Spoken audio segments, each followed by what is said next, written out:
play and call it work.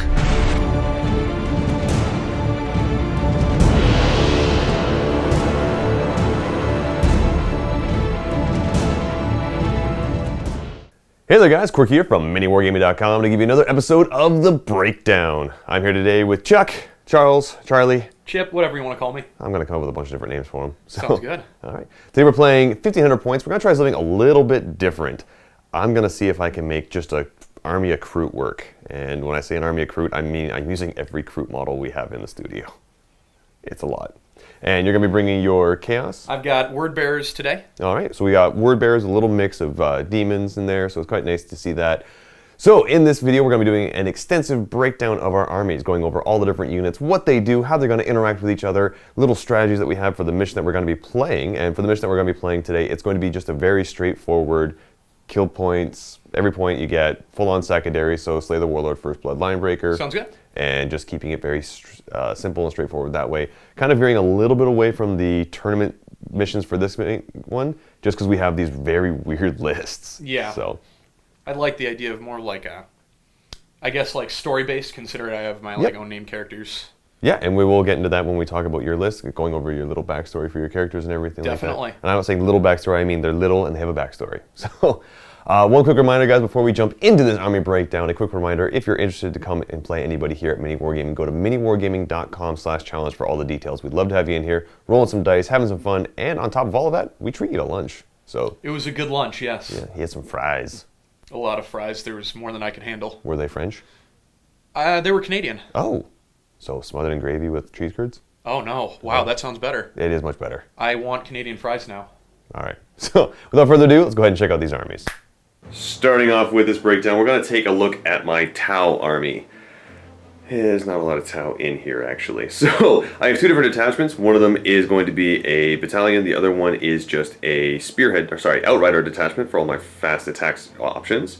HQ-wise, I'm going to be bringing 3 different Ethereals, and I know I have the one big character there. I'm just going to be using him as an Ethereal on disc, or hover drone, sorry, because I don't actually have another Ethereal on hover drone. So that kind of hurts a little bit right there. And then fancy. It is fancy. And on top of that, I also have a Kandra Fireblade in the list.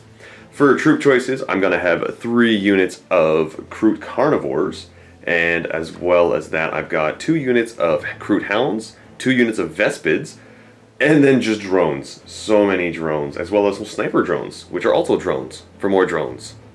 Drones. My phone is a drone. There we go. So, without further ado, we're going to go ahead and take a look at the HQ choices for the battalion. First HQ we're going to take a look at right now is the Ethereal.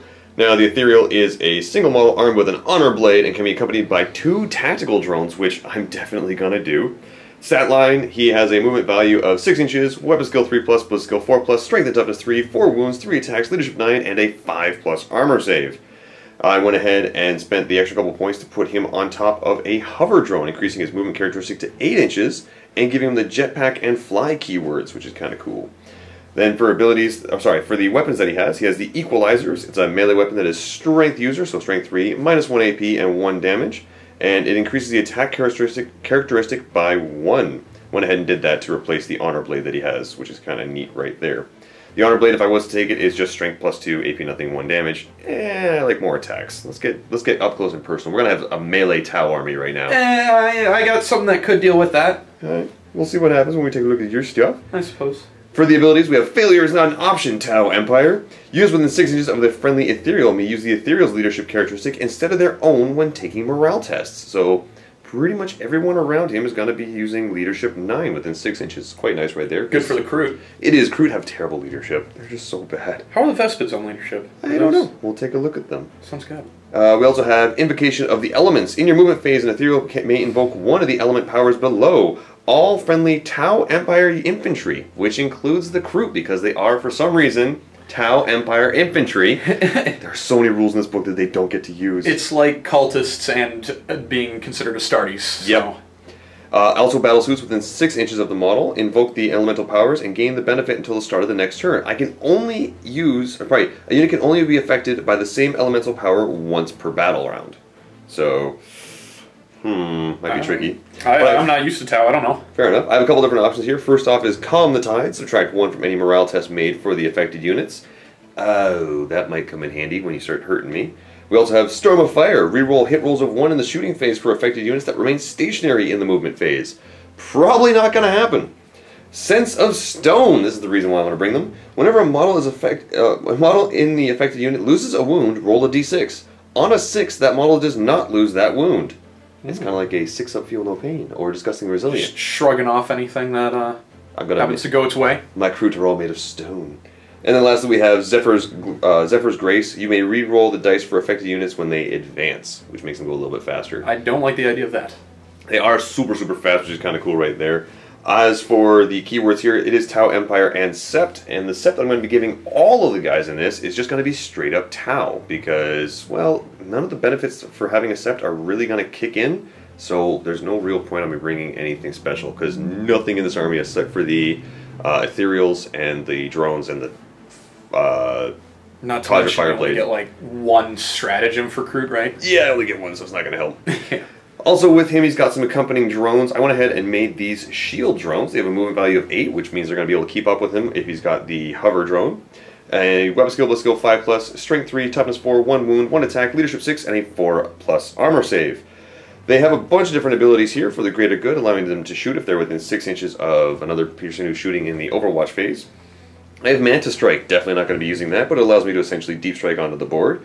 Sabre Protocols. If a Sept infantry or Sept battlesuit within 3 inches of a friendly Sept drone is wounded from an enemy attack, roll a d6. On a 2+, you can allocate that wound to the drone unit instead of the target. If you do, that drone suffers a mortal wound instead of the normal damage.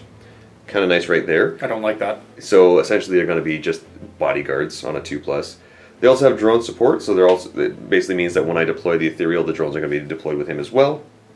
And the big thing here is that the shield generator means that my shield drones have a 4+ invulnerable save. In addition, each time a drone with this ability loses a wound, on a 5+, that drone does not lose a wound. Oh my god, I remember this. This tailors off of the whole Sabre Protocols. So what will happen is on a 2+, I can pass off to a drone. They suffer the mortal wound, and on a 5+, they ignore that mortal wound. Isn't it that even if it was a las cannon shot, it would be only one mortal wound? Yeah, yes. That's where it gets bad. Yeah, so that comes in handy right there. It's going to make it a little bit easier for my Ethereals to stay alive. A couple things that kind of are not fun with these drones. First off, basically everything in my army, the Kroot Hounds, and the Vespids are not going to be able to benefit from this because, well, none of them have the Sept keyword, which kind of stings. But that does mean I'm going to be able to keep my characters alive a little bit longer, in theory. I mean, dice can completely ruin me on that one, but... Anyway, I've got 3 of these in my army. 2 of them are going to be on the hover drones, and the 1 is going to be on foot. All 3 of them are going to be accompanied with the shield drones, giving them the extra chance to avoid damage. And otherwise, that's going to be it for all of my HQ choices, except for the Kandra Fireblade, who I will talk about right now. The Kandra Fireblade has a movement value of 6 inches, weapon skill 3+, ballistic skill 2+, strength and toughness 3, 5 wounds, 3 attacks, leadership 8, and a 4+ armor save. The Kandra Fireblade is a single model armed with a marker light, pulse rifle, and photon grenades, and can be accompanied by 2 tactical drones. Due to points and everything like that, I'm not able to give him 2 drones to accompany him, which I'm kind of okay with. The main reason I'm bringing him is because he has a 36-inch range marker light. It is heavy 1 with no strength, no AP, no damage. It just administers a marker light, which is essentially going to give me a bunch of different buffs depending on how many marker lights I actually hit my target with. And it can do things like if I hit it with 1, I can reroll hit rolls of 1 for any Tau Empire models attacking this unit. That's my entire army, which is helpful. On a 2, it doesn't really affect my army that much because I have no destroyer or seeker missiles. Sequel. But if I do have 2 marker lights, they get to be fired at regular ballistic skill rather than only hitting on 6s. On a 3, you don't get the benefit of cover. On 4, I don't suffer the penalty of moving and firing heavy weapons or advancing and firing assault weapons. Pretty much all my army is going to have rapid fire, except for a few things do have assault and heavy, which might come in handy. But the key thing here is that on a 5 or more, add 1 to hit rolls for Tau Empire models attacking this unit.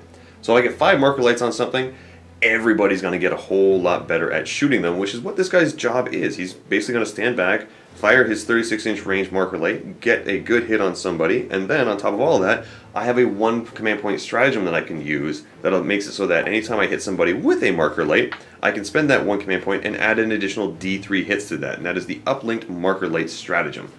I have a ton of command points in this army, by the way. I have 9 to start, not spending any for deployment, not spending any for relics, so I'm just going to have these command points all over the place. That's unfair. No, it's not. I don't have any stratagems for my Kroot. Kroot don't have stratagems. That's a lie. They have 1, and I will talk about that when I get to it. All right, a little more fair. The pulse rifle that he has is a 30-inch range, rapid fire 1, strength 5, AP nothing, 1 damage. Definitely not going to be firing that. And then we also have a Photon Grenade, which is a 12-inch range, grenade D6, and this weapon does not inflict damage. Your opponent must subtract 1 from hit rolls made for infantry units that suffered any hits from Photon Grenades until the end of the turn. So it's kind of like a flashbang, more or less. Yeah. Has the ability for the greater good. If he's going to be standing by himself, there's a good chance he's not going to be using that. But also has volley fire, where models in set units within 6 inches of the friendly Kandra fireblade may fire an extra pulse pistol, pulse carbine, and pulse rifle when shooting at a target within half the weapon's range. So if push comes to shove, he can get 3 shots within 15 inches from his pulse rifle. Kind of neat, but again, not the reason I'm bringing him. Essentially, his job is find someplace really, really high and be a really good sniper with his laser pointer. That's pretty much it. Moving on from the HQ choices, let's go ahead and talk about the Kroot Carnivores, aka my troops. Kroot Carnivores.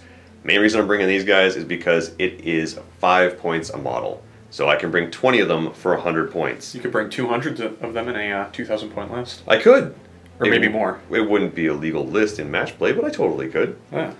As for their stat lines, they have a movement value of 7 inches, they have a weapon skill 3+, ballistic skill 4+, strength and toughness 3, 1 wound, 1 attack, leadership 6, and a 6+ armor save. These guys are going to die. Oh, they're going to die. Their weapons that they have is a single Kroot rifle. It has both a shooting profile and a melee profile. The shooting profile is a 24-inch range, rapid fire 1, strength 4, AP nothing, 1 damage. And the Kroot rifle's melee profile is strength +1, putting them up to strength 4, AP nothing, 1 damage. These guys are not super good on their own. I have a few ways to kind of buff them. The main one is having the Ethereal kind of run behind them and be like, you guys are stone. You're made of stone. You have that 6-up, feel no pain. You guys are made of stone. Just believe it and it'll work. just don't die. They do have one ability. It is the Stealthy Hunters, where at the start of the first battle round, but before the first turn begins, you can move this unit up to 7 inches. It cannot end its move within 9 inches of enemy models. If both players have units that are able to move at the start of the first battle round, but before the first turn begins, the player who is taking the first turn moves their units first. One thing to keep in mind about this, it is not a regular move. It does not say move as the movement phase. It says they get to move up to 7 inches. So there's no way for me to advance them during this. There's no way for me to run them or anything like that. So I do get essentially a 7-inch move, where if we're doing a Dawn of Wars type deployment, for example, I can close that 24-inch gap between you and I down to a 17-inch gap between you and I, which isn't too bad. Still doesn't get me within that 12-inch range for rapid fire, but I mean that also means I get to move again in my regular movement phase, where I can close that gap. So turn 1, if you are deployed on the line, these guys can move up far enough to get within rapid fire, which means they're going to be pumping out 40 shots. Doing the math on that really quickly, 40 shots hitting on 4s means that we're going to get 20 hits. Strength 4 on get toughness 4 means we're going to be wounding on 4s, which means those 20 hits are going to be 10 wounds. If you have a 4+ save, that means 5 wounds are going to go through.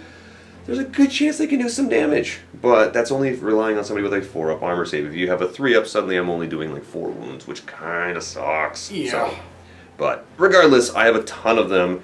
The idea is that they're going to do a medium-ranged alpha strike and hopefully survive thanks to the stone skin.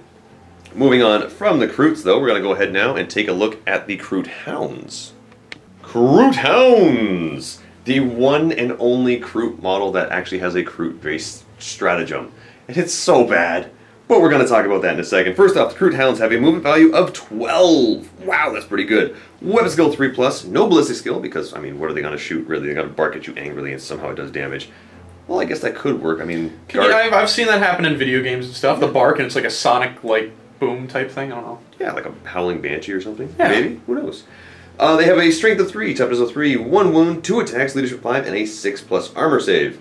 Their one melee weapon is the Ripping Fangs, which are strength users, so strength 3, -1 AP, and 1 damage. They got some sharp teeth. The abilities that these guys have is the Voracious Predators. You can reroll failed charge rolls for this unit when targeting a unit that has suffered any unsafe wounds this turn. Essentially, they smell blood. They smell the blood of the innocent, or of the soon-to-be victims. I don't have blood. I have sparkly glitter. I smell that too. No. Kroot Hounds, their job is essentially, if we were playing an objective-based game, to run to objectives and try and camp on them. Obviously, they're not going to survive very long. These units are only 12 strong because that is the maximum size I can take. And with a 6-up save and a toughness of 3, pretty much anything's going to cut right through them. So they are super, super squishy. But again, if I do get that Alpha Strike, they have an option here, which is the Hunting Hounds. It's a stratagem that is 1 command point, and I can use the stratagem when a Kroot Hound unit from your army completes a charge against an enemy unit. Until the end of the phase, you can reroll failed charge rolls for other friendly Kroot units that are within 12 inches of that Kroot Hound unit after it completes its charge move. Neat thing about this, when you do the charge move, you can daisy chain them back a little bit to give you a gigantic 12-inch bubble, or daisy chain them back far enough till they get to the point where they started, which means that everybody else is going to be able to reroll failed charge rolls, and with a 12-inch bubble for that, you can make it a huge area of effect. And it's only 1 command point, so if these guys are able to make that charge, suddenly every Kroot in range is going to be able to get in there. That disgruntles me. It also means that Kroot on the first turn, now the Carnivores, can on the first turn possibly make a reliable charge, but that does very much rely on these Kroot Hounds making that 12-inch charge right off the hop. They do get to reroll it, but it's going to be difficult. Now, we'll do the math on this really quickly. If you have the Kroot Carnivores that are starting off 24 inches away, they get that first 7-inch move, and then a regular 7-inch move means that they're going to be closing that 24-inch gap by 14 inches, which means they have a 10-inch distance between the two. Means that in order to make the charge, they need a 9. So if you're able to somehow magically get these Kroot Hounds in range to charge and successfully make the charge, then your Kroot Carnivores are going to have a 9-inch charge re-rollable if they're targeting the same unit. That's doable. 3/4. It is doable, but you're relying on a roll of 11 to make that 12-inch charge. Oh, yeah. So that's the one part that's a little bit tricky. But if you manage to pull it off, that's super good. A lot of this army relies on, well, not so much building off of each other, but really good one-off rolls. I understand that, yeah. So if you get those good one-off rolls, you're still good. On top of that, the Carnivores are still able to attempt a 9-inch charge. Just means you're not going to get the reroll, or I'm going to have to spend command points to reroll one of the dice if it's possible that way. That's it for the Kroot Hounds. They're essentially going to, in an objective-based game, try and jump on objectives or attempt to flank a unit, or if push comes to shove, give out that nice little bubble of rerolling charges for everybody else who is a Kroot, and that's essentially just going to apply to the Carnivores for this army. Now, moving on from the Kroot Hounds, let's go ahead and take a look at the Vespid Stingwings. Vespid Stingwings. These guys have a 14-inch move, weapon skill, bliss skill 3+, strength 3, toughness 4, 1 wound, 1 attack, leadership 5, and a 4+ armor save. Ugh. That's super bad. But I do have a strain leader, which means that they're going to have 2 attacks on him and leadership 8. So as long as he's alive, he's going to add an extra 3 to their leadership. Might actually come in handy. The Vespid Stingwings are going to be 12-man strong, and each of them is equipped with a Neutron Blaster, which is an 18-inch range, Assault 2, Strength 5, AP -2, 1 damage gun. That AP -2 might be a problem. These guys can do quite a bit of damage. They also have an ability called Plunge from the Sky, where during deployment you can set this unit high in the sky instead of placing it on the battlefield. If you do so, it can plunge from the sky at the end of any of your movement phases and be set up anywhere on the board more than 9 inches away from enemy models. That's super good. And then on top of that, you also have the abilities to make it so that they ignore the assault and heavy rules if they decided to advance. Don't think I need to worry about that with the 14-inch move that they're pre-built in with, and the fact that they can go ahead and land anywhere on the board I want, starting from turn 2 onward. Turn 1, I still have to follow the beta rule of landing in my own deployment zone, but after turn 2, they're going to be very good at landing somewhere and hopefully sniping out a couple units with that -2 AP. Pretty pesky. It can definitely push a couple guys up to their invuln save or completely eliminate a saving throw that might be available to them. Vespids are essentially the fast unit in my army that's going to be jumping around, killing off a couple characters here and there, or putting the hurt on a lot of your bigger, heavier armored guys like your Terminators, your characters, stuff like that, because with the deep strike option available, they can get where they need to be. On top of that, I can also keep them in reserve and apply that pressure to my opponent that, yes, I still have 2 units in reserves that are going to be able to jump down and cause quite a bit of trouble. With the Strength 5 -2 shots, yeah, that's not something you really want to scoff about. They are bliss skill 4+, which means only half their shots are going to hit, but with 12 of them available, it means we've got 24 guys, 24 shots coming in, 12 of them are going to hit. At strength 5, they're probably going to be wounding on 3s, which means we're going to be looking at about 8 wounds going through, and at a -2, it's probably going to push you up to a 5+ save or eliminating a save. So those are probably going to go through with at least 6 to 7 wounds going at the end. Yeah, that's going to hurt. Pretty good right there. And that's going to be it for the fast attack choices. Let's go ahead and talk about something that kind of bothered me a little bit here. A boot? Talk about... oh, he ruined it. That is the Kroot Shaper. no longer an HQ choice, it is an elite choice. So we're going to cover that one right now. The Kroot Shaper is a elite choice. It's a single model armed with a Kroot rifle and a ritual blade. Now he does have the option of going ahead and switching out the Kroot rifle for a pulse rifle, and I do believe I did that for both of them because it doesn't cost anything to switch out the weapons that are available to them. The Kroot Shaper has a movement value of 7, weapon skill 3+, blitz skill 4+, strength and toughness 3, 5 wounds, 3 attacks, leadership 7, and 6 up armor save. I don't want to talk about that. I don't want to talk about that. What was that? I'm sorry? I don't want to talk about that. Alright. A couple of things that are really, really nice about this model right here. First off, the Ritual Blade is a strength user, AP nothing, 1 damage, but if any models are destroyed by this weapon, friendly Kroot units within 6 inches of the bearer do not have to take a morale test in the morale phase of that turn. Ooh. So if I'm able to get this guy into close combat, kill something, then I don't have to worry about any of the Kroot within 6 inches of him suffering morale. And I mean, yeah, how about no? Their leadership's pretty bad, so that's going to be something I'm very much relying on. On top of that, the Pulse Rifle is a 30-inch range, rapid fire 1, strength 5, AP nothing, 1 damage weapon, which, I mean, he's going to be hitting on 4s. If I get within 15 inches, it's 2 shots. On average, one of them will hit. Strength 5 means wounding on 3s, gives me a 66% chance of actually wounding you. With no AP, you do get your regular armor save, but that's pretty much it right there. It's a questionable armor save. It is. The Kroot Shaper does have a few abilities. The first one is Wisest of their kind, Kroot. Kroot units within 6 inches of a friendly Kroot Shaper may use the Shaper's leadership characteristic instead of their own when taking a morale test. So that does help a little bit, because it puts them up to leadership 7. He also has the Shaper commands. Reroll wound rolls of 1 for friendly Kroot units within 6 inches of this model. It doesn't say if it's in fighting or shooting or anything like that. So that means I don't know. If it doesn't specify, it means it applies to both. So that means all the Kroot that are going to be within 6 inches of this model are rerolling 1s to wound. That's not fun. It makes them a little bit better. Suddenly we're starting to see a little bit of utility with the Kroot here. Yeah. Especially with the Hounds being able to get in there and start biting at you a little bit with their -1. We also see the Carnivores getting that rerolling 1s for their shooting and their melee. Yeah. Pretty good right there. So the main thing is I have 2 of these in my army. Their job is to run up as fast as they possibly can, and I mean as fast as they possibly can. They can probably keep pace with everybody else. They are movement 7. They don't get the ability to move prior to the first turn starting, but that's okay because they're still going to be able to move up 7. I can advance him, and all I really want to have is the Shaper Commands bubble, giving me that rerolling 1s to wound. So he's going to be running up, trying to keep pace. Well, both of them actually are going to be running up, trying to keep pace with the 3 units of 20 Carnivores, to give them that rerolling 1s to wound in the shooting and fight phase. Kind of like a lieutenant thing, basically. A little bit, yeah. But that's going to be it for my battalion. Let's go ahead now and take a look at my Outrider detachment. That detachment consists of a few things. First off, it's going to have one of my Ethereals. I'm going to put the Ethereal on foot in this detachment just to kind of make life a little bit easier. But on top of that, it's got nothing but drones. Drones and drones. Now this detachment is going to have a sept. It's going to be the Borkan Superior Craftsmanship, which means that all of their rapid fire, right? Yes, all of their rapid fire and heavy weapons get an additional 6 inches to the maximum range. So what's the range then? Well, it has a few different things. First off, we'll go over the specifics of them. I've got 3 different drones in each of these. 6 of them are going to be your basic gun drone. 4 of them are going to be marker lights, and 2 of them are going to be the shield drones. So like an amalgamation of different types of drones in one unit? It is. Now I'm going to have a little bit of Mark of Dave in here. I've got 2 of them there with the missile pods. Those are going to be the shield drones, just because I can't find any more shield drones. If I can, I'll switch them out. But easy enough to remember. Yeah. So what the gun drones do, actually all of them have the same stat line here. They are movement 8, weapon skill, blitz skill 5+, strength 3, toughness 4, 1 wound, 1 attack, leadership 6, and a 4+ armor save.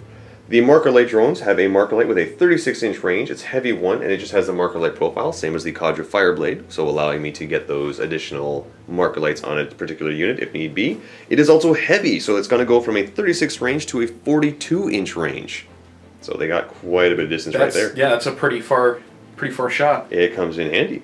Then the gun drones are going to be equipped with the Pulse Carbine, which is an 18-inch range Assault 2, Strength 5, AP nothing, 1 damage gun. They also have for the greater good, so if there's something within 6 inches of them being charged, they can go ahead and assist with the Overwatch.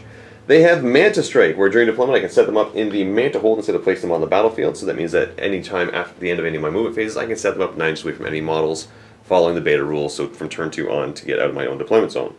They do have Sabre Protocols, which is not really going to kick in, but we did see that before with the shield drones on top of all the Ethereals. Yeah.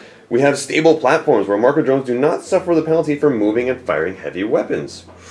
Ooh. Not a fan. Can't say I'm a fan of that. The shield drones, as we already know, have a 4 invulnerable save. In addition, they can, whenever losing a wound, roll at 5+, and that wound is not lost. They do have drone support, which isn't going to come in handy because I'm not bringing any units for them that they can really assist with. But if need be, they can also be brought in with other ones, or probably with other units as well, and then deployed at the same time, and then treated as separate units. Yeah. And then lastly here, the Threat Identification Protocol. This is the one that's going to be a little bit difficult for me, where in the shooting phase, gun drones can only target the nearest visible enemy unit. If 2 units are equally close, I can choose which one is going to be targeted. So I can't actually shoot further than, or I can't shoot past the closest enemy unit with my gun drones. That's fine. I'm totally happy with that because I still have the 4 marker drones per the unit, which is going to give me a little bit more assisting in getting the marker lights off where I need them to be. By having 3 units of each, that means I'm going to have a total of 6 shield drones, 12 marker lights from the drones, as well as 6, 12, 18 gun drones. Super cool right there. Nice little bit of utility to kind of help the crew with getting their shooting up to a higher standard, as well as being able to put out a little bit more hurt with those pulse carbines. Yeah. So that's going to be it for everything except for one more unit. I have one more unit, everybody, and these are the, as I'm losing it right here, the MV-71 Sniper Drones. The MV-71 Sniper Drone is a unit of 3 drones that all have a long-shot pulse rifle. Now, they do have the same stat line as the drones as before, so we're looking at movement 8, weapon skill plus skill 5+, strength 3, toughness 4, 1 wound, 1 attack, leadership 6, and a 4+ armor save. But the long shot pulse rifle has a 48-inch range, rapid fire 1. So if it's rapid fire, that means it's going to be a 54-inch range?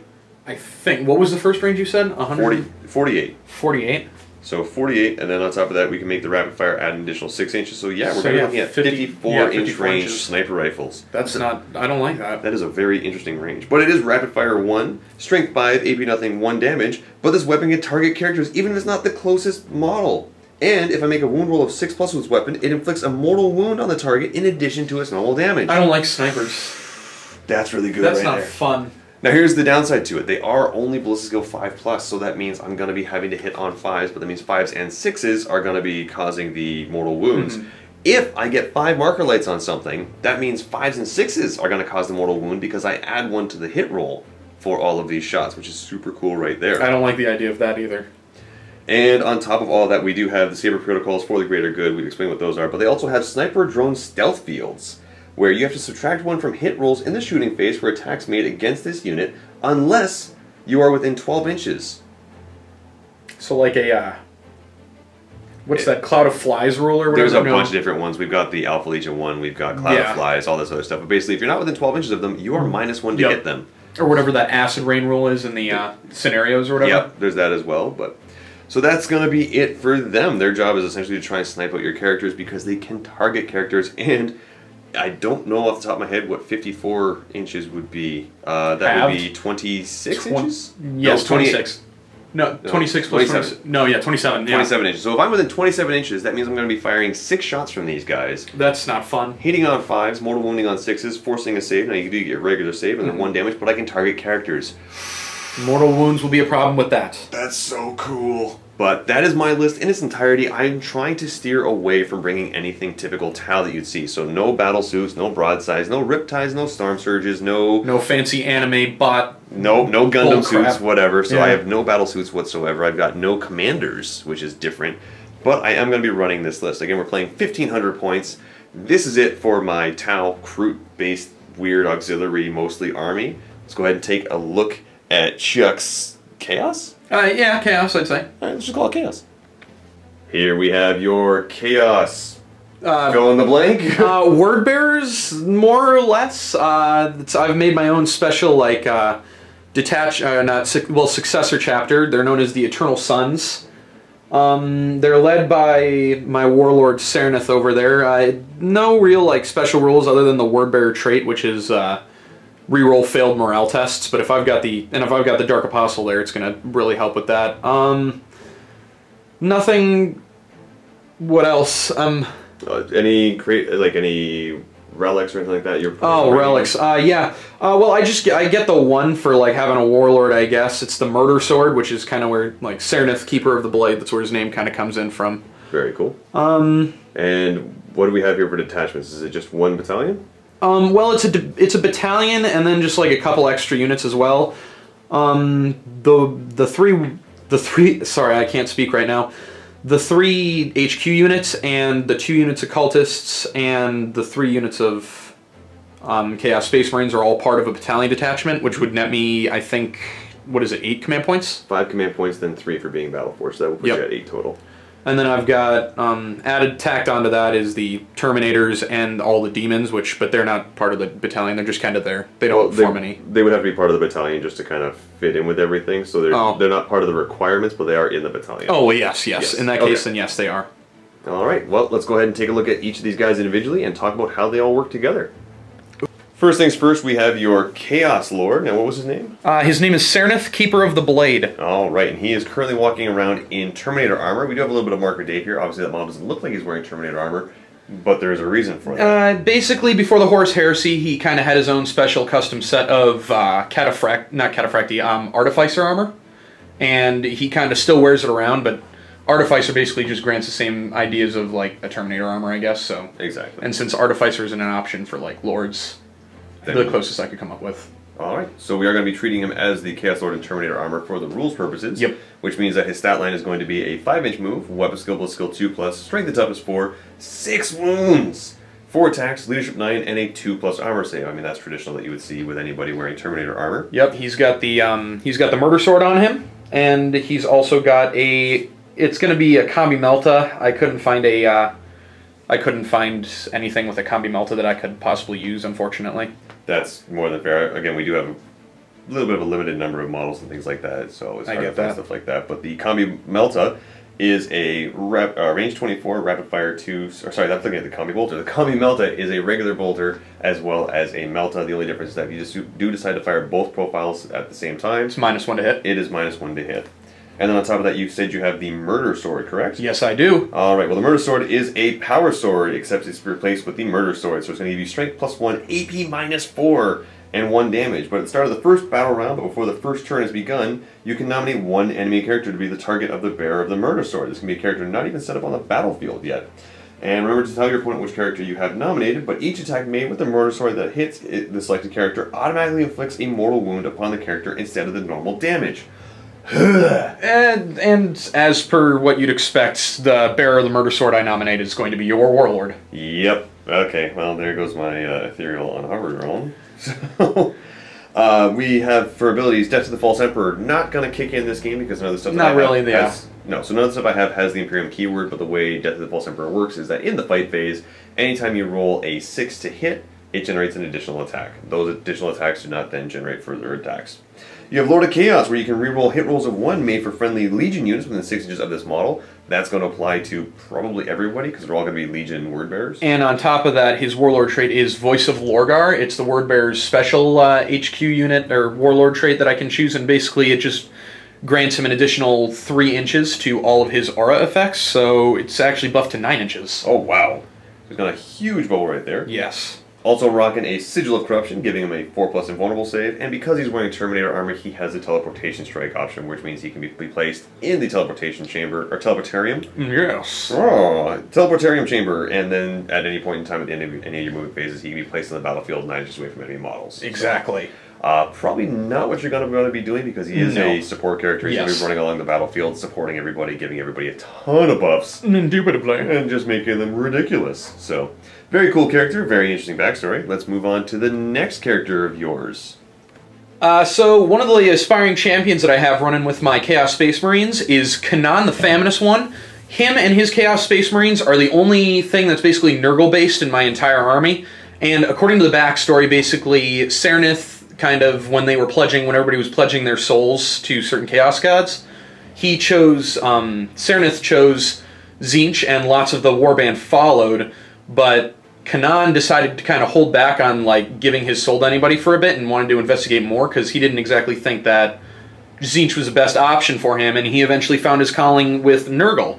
And so, basically, the way the Eternal Suns work is, the reason they're called the Eternal Suns is each time they're basically slain in combat, instead of just completely dying and going into the warp, they're kind of reborn in, like, a really painful process, like, from their bodies into, like, I guess, reborn. and they're basically forced to fight until Tzeentch sees it fit. But as each time they basically die is kind of like Kanan's doing. You see, Kanan is, even though he hates Serenith, Kanan is still like a trusted advisor to him. So he's been kind of using that to his advantage and giving Serenith like false information in the hopes of actually getting themselves killed multiple times. And if he can continue that, maybe he might catch the eye of Grandfather Nurgle, and possibly he might become the Demon Prince instead of Serenith, who's basically just working towards sacrificing people for his own demonhood. Very cool. Alright, so now that we have a full backstory on the Legion, let's go ahead and take a look at some more of the models. Next up for the HQ choices, we have your Dark Apostle. Dark Apostle, there's nothing too special about him. Movement 6, weapon skill 2+ actually, which makes him a little bit better. Ballistic skill 3+, strength 4, toughness 4, wounds 4, 4s across the board there.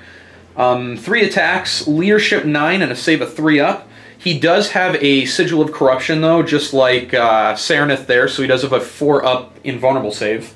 He's rocking a bolt pistol, which is range 12, strength 4, AP nothing, 1 damage. And he's got a Power Maul with him that just comes base equipped. It's strength +2, AP -1, damage 1. And he's also got frag and crack grenades as well. Special rules for him, basically he's got that aura ability that gives everybody within 6 inches of him basically morale that they can use his morale instead of like their morale. So instead of like, for like say cultists, instead of like a leadership 7, you're rocking a leadership 9. So that can come in handy. And with the Word Bearer's Legion trait, they can basically reroll any failed morale. So that's nice. It's basically no fear. In a way, they shall know no fear. And also, he's got, other than Death to the False Emperor, which won't come in handy here, he's got Dark Zealotry. I'm not sure how to pronounce that. Dark Zealot. Yeah, Dark Zealot. And he can reroll failed hit rolls with units that are in 6 inches of the Apostle. So not only is it basically increased leadership, but it's rerolling hit rolls, which is really nice. Alrighty. On top of all of that, we also have the ability with him to just kind of be a giant bubble walking around the board. He's going to be kind of, it's nice to have him because you can split off from your main guy there and still give out that bubble of rerolling hit rolls of 1. It does only apply to the Legion, but that's your entire army aside from the demons. Which, I mean, demons are pretty good on their own. They're not going to need too many rerolls there. Yeah. Or they're going to die. One of the two. Yeah, I mean, yeah. You're fighting Kroot. Who knows what's going to happen? You shoot one and like 3 more of them disappear. Pretty much. You do have access to Mark of Chaos and Legion. We've already determined that Mark of Chaos is going to be Tzeentch. Mostly everything's Tzeentch except for except for Kanan and his group of Chaos Space Marines. All right, and then with the Legion as well, you're going to be looking at Word Bearer's subchapter. Yep. Very cool, right there. Moving on from the Dark Apostle, let's go ahead and take a look at your Swaswa. Moving on, we've got your Swaswa. I didn't say it wrong the first time. That's how I intended on saying it. Thank you very much. Very fancy-like. Thank you. We have a movement value of 6 inches, weapon skill, blitz skill 3+, strength and toughness and wounds of 4, 3 attacks, leadership 9, and a 3+ armor save. This guy right here is equipped with a bolt pistol as well as a force axe. Now, obviously, you're like, wait, what? He's holding the force sword. Yeah, Markaday just kicked in. So, force axe, giving him +1 to his strength, making him strength 5, AP -2, and D3 damage. Not too bad, right? A little tasty. Tasty. I don't think I can roll D3 6s if you start swinging at my Kroot, but we'll see what happens. Abilities-wise, he does have Death to the False Emperor, as well as the option of taking a jetpack. Now, obviously, he didn't pay the points for a jetpack, so he's not going to have that available. Also is a Psyker who can manifest 2 psychic powers in each of the friendly psychic phases and deny 1 psychic power in each of the enemy psychic phases. Not going to really kick in because I'm Kroot. I don't know what psychic is. Psychic powers, basically, that he has, other than like his smite that he usually carries. Since he is a Tzeentchian sorcerer, he's got Glamour of Tzeentch, and then he's also, I think that was right, or is that... Glimmer of Tzeentch? Yeah, Glimmer of Tzeentch, or whatever it's called. And then he's also got, I think I gave him Prescience for everything that needs it. Sorry, we're thinking of something else here. The Mark of Tzeentch power is Weaver of Fates. Weaver of Fates, sorry, yes, that's what it was. Glamour of Tzeentch is the one where it makes him hard to hit. Yes. Weaver of Fates is the one that gives invulnerable saves. Yes, so this one is casting value of 6, target somebody within 18 inches of the Psyker, has to be a Tzeentch Heretic Astartes unit, but it does allow them to either have a 5+ invulnerable save if they don't have one, or give them +1 to their invulnerable saves with no limitations, which is quite nice right there. And then Prescience Prescience, Prescience, however you want to say it, is a casting value of 7. Again, Heretic Astartes unit within 18 inches of the Psyker, add 1 to all hit rolls made for that unit until the start of the next Psychic phase. This can kick on your Cultists as well. Yes, it can, because they have the Heretic Astartes rule. So annoying. But it does mean that their shots are going to be hitting on 3s instead of 4s, which exactly. That's going to be a big buff from like a half to 2/3. Yeah. So let's go ahead and talk about those Cultists right now. The Chaos Cultists. So this right here is a unit of 20? Yes, I have 2 units of 20. This is one of them. Alright, so we have 2 different units. They both have the same stat line, movement of 6 inches, weapon skill, bliss skill 4+, strength and toughness 3, 1 wound, 1 attack, leadership 5, and a 6-up armor save. That sounds very familiar to something that I might have, like KROOT Carnivores. Yes.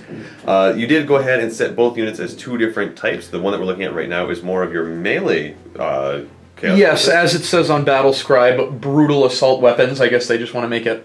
Oh, wow, it says it on there too. Never mind. It is a brutal assault. Yeah, so it's brutal assault weapons. So the unit that you see there is basically just brutal assault weapons, and yeah, that's pretty much it. I've also got 2 heavy flamers in there. Or, well, not heavy, but, you know, like heavy for a human. Fair enough. Flamers. And then in the other unit that you don't see right now, it's all just ranged weaponry, all auto guns, except for 2 heavy stubbers. Alright, so the brutal assault weapon is going to be just your typical strength user, so strength 3, AP, nothing, 1 damage, but each time the bear fights, you can make an additional attack with this weapon. So if you have 18 guys in there, that means we're going to be looking at 36 attacks coming from these guys. If the Chaos Cultist Champion has one as well, we're looking at 37 attacks. Yeah, brutal assault weapon and auto pistol. And then 38, 39 with the actual weapon bearers themselves. So that's kind of crazy right there. When you look at the flamers that these guys have, it is a 8-inch range assault D6, strength 4, AP nothing, 1 damage, but it does automatically hit. Then we're talking about the gun-toting cultist squad that we have right there. Tootin' gun-toting. They have auto guns, the 24-inch range, rapid fire 1, strength 3, AP nothing, 1 damage weapon. And then you also have the heavy stubber, which is a 36-inch range, heavy 3, strength 4, AP nothing, 1 damage weapon. I'm assuming this is going to be kind of like your Scream, Blade of Wounds guys. Pretty much, yeah. It's going to be fodder, but I mean, with the Dark Apostle, it's like, hey, you guys are doing great. Keep it up. Just don't die. Just don't look at the guy on the floor there. Now that we've talked about one of your troop choices, let's move on to the next one. We have your Chaos Space Marines. Now, the Chaos Space Marines have a generic Space Marine stat line that we've seen numerous times. Movement of 6 inches, weapon skill, bliss skill 3+, strength and toughness 4, 1 wound, 1 attack, leadership 7, and a 3+ armor save. And then your Aspiring Champion has 2 attacks, leadership 8, which is kind of cool right there. You're bringing 3 different units. One of them is going to be completely bolt guns, if I'm not mistaken. Yes, sir. Alright, so we're going to be looking at 10 bolt guns there. 24-inch range, rapid fire 1, strength 4, AP nothing, 1 damage. Then the one that we're looking at right here is going to be a mixture of chainsword, bolt pistol, plasma, and bolt guns, if I'm not mistaken. Then we also have your Aspiring Champion there. Yep, Kanan's got his, it's a regular power sword, but it's called Putridine, and then he's got his plasma pistol there, and then of course we've got the guy with the plasma gun that usually dies on the first turn. Okay, I like that. So when we're talking about these guys, the chainsword is strength user, AP nothing, 1 damage, but you get to make an additional attack with that. We also have the guy with the power fist in there. That's just a little bit of Market Dave, right? Yes, it's a chain. It's a fist, but it's like a chain sword. Okay, is what it is. It's just a it's like an unpowered up power fist. Yeah, basically he forgot to charge it last night. Fair enough. We've also got the bolt pistols on them, which is just a smaller bolt gun, 12-inch range, pistol 1, strength 4, AP nothing, 1 damage.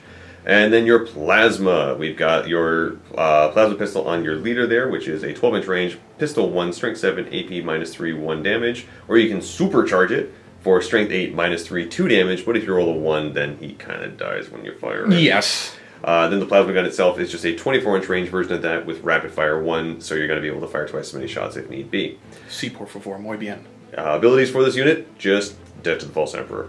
So that's pretty common right there. Yeah.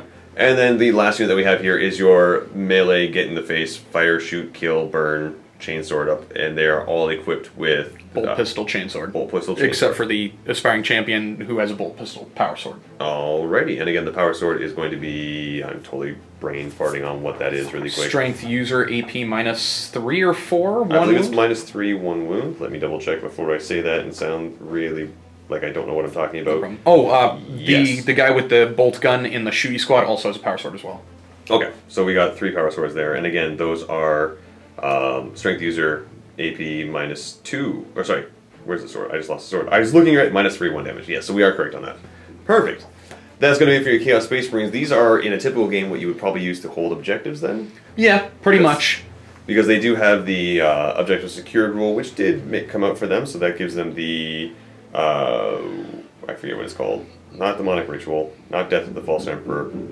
I forget what it is. I think it's something about the Dark Gods that basically makes it so that as long as you are on there and the other unit doesn't have the ability, you get the objective no matter how many models are on there. Yes, I don't know it off the top of my head. Something, I don't know if it's Stubborn or if that's Stubborn Tenacity. I think that's nope, Iron Warriors. It is the Spoilers of the Galaxy. That's what it was. That's what it is. Haha. So that's what gives you the ability to have objectives secured for all of your troops, which includes your cultists.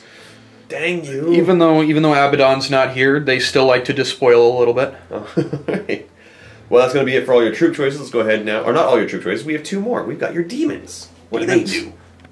Demons. I really hope Steve's watching this. He hates when you mispronounce it. First off, we're looking at some bloodletters here. This is a unit of 25, you said, correct? 25, yes. 5 of them are my own. They're the ones with the bigger bases that have little crappy the ones sand on on the them. correct base size? Oh, yeah, I guess correct, yeah. Let's leave that one alone for a minute.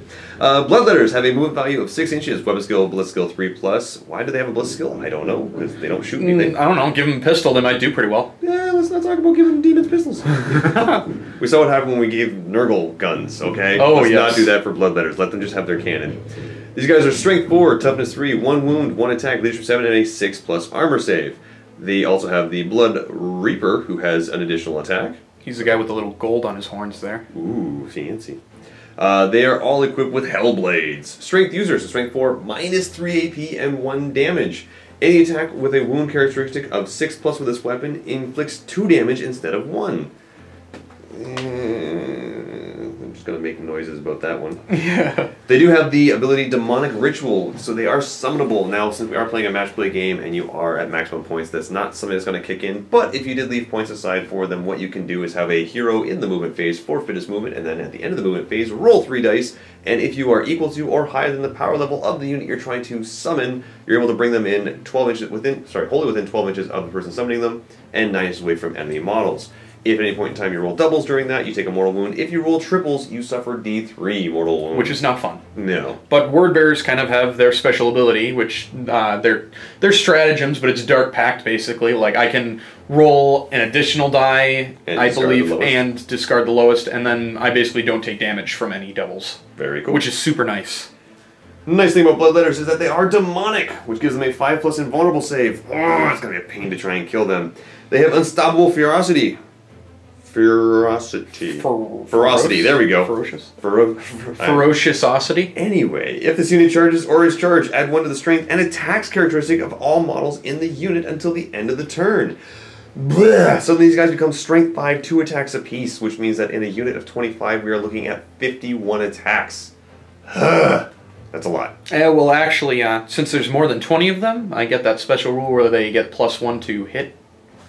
The Murderous Tide. Yes. Yes, which is the next ability that we have here, where Bloodletters attacking en masse are a terrifying prospect.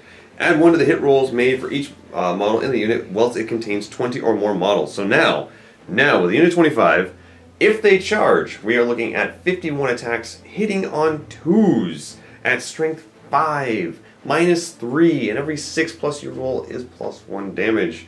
And since you're adding 1 to the... Oh no, it's only if you make a wound roll of 6+, that does the double damage. But anyway. They're here to chop, chop, chop. They certainly are. You have a demonic icon where if you roll a 1 when taking a morale test, the reality blinks and the horde is bolstered. No models flee, and you add D6 that were slain models to the unit. So it's going to be a bit of a pain to keep doing that. Don't you dare roll my dice for that. I see him grab one of my dice like, oh, don't worry, I'll roll those ones all day. I found them on the floor. Lastly, we have the Instrument of Chaos, where a unit of Bloodletters with the Instrument of Chaos adds 1 to their advance and charge rolls. So they're going to be super fast making their way across the board, which is kind of scary. Oh, luckily, yes. You don't really have a way of getting yourself the ability to advance and charge, so thank goodness for that. Unfortunately. Thank goodness for that. Yeah. Alright, that's going to be it for the Bloodletters. Let's move on to the Horrors. We have the Horrors. Now, one thing that you just mentioned to me off camera is that your intent is to summon them on the board. So technically, these guys aren't actually part of your army right now. Technically, no. They are actually just a slew of points that have not been put into the army roster. So right now you are currently sitting at like... whatever that is, minus 140, I believe. So Yeah. like 13 something. Yeah, pretty much. You got a good chunk of points just kind of sitting off the list right there, which means that you are going to be able to summon them in with one of your characters who has the Tzeentch Legion. Basically, everybody but Kanan the Famous one can summon them in. Perfect. So we will be seeing the Dark Ritual then. Yes. Which is quite nice. Pink Horrors have a movement of 6 inches, weapon skill, blitz skill 4+, strength and toughness of 3, 1 wound, 1 attack, leadership 7, and a 6+ save. They have the... Oh, I'm going to mess this one up, but the Pink Horrors have the Coruscating Flames. I totally messed that up. See that? Coruscating Flames? I'm going to go with Coruscating Flames. Yeah, I don't know. 18-inch range, assault 2, strength 3, AP nothing, 1 damage. But because it's 2 shots per guy, and you have a unit of what, 20? 20 of them. Oh, that's going to be 40 shots coming from them. Hitting on 4s means you're going to be getting 20 hits. Wounding on 3s, I mean, most of my toughness all over the board is 3, so you're wounding on 4s means I got to suffer 10 wounds, and I have a 6-up save. That is a fat oof. That's not fun. They're demonic, so they're going to have a 5+ invulnerable save, but they have the Ethereal form, which means you can add 1 to any invulnerable saving throw made for this unit.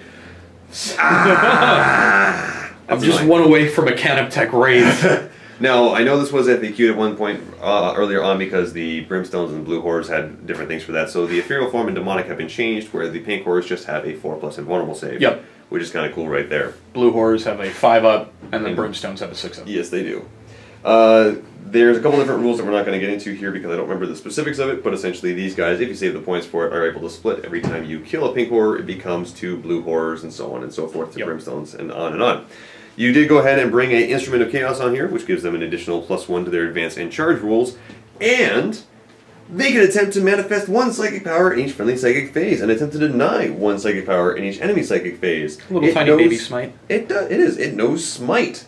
Now, the thing for this is that Horrors can attempt to manifest 1 power in each friendly psychic phase and attempt to deny 1 power, but you only get 1 die to do it. And since you're attempting to cast Smite, that means if it's the first spell you attempt to cast, you're looking for a 5+. If it's the second spell you're attempting to cast, you're looking for a 6+.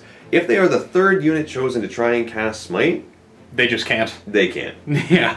So it's not going to work for them. And on top of that, it only inflicts 1 mortal wound. So little tiny baby smite if I need it. 5+, take a mortal wound. Not bad. It's kind of cool right there. Yeah. But again, this unit is not going to be on the board at the start of the game. They are going to be hiding out in the warp, and at some point in time, your sorcerer is going to be like, "Come to me," and like bring them onto the board. And hopefully, like kind of like do nice cool do the whole pose thing. and everything. Yeah, that'd be really cool.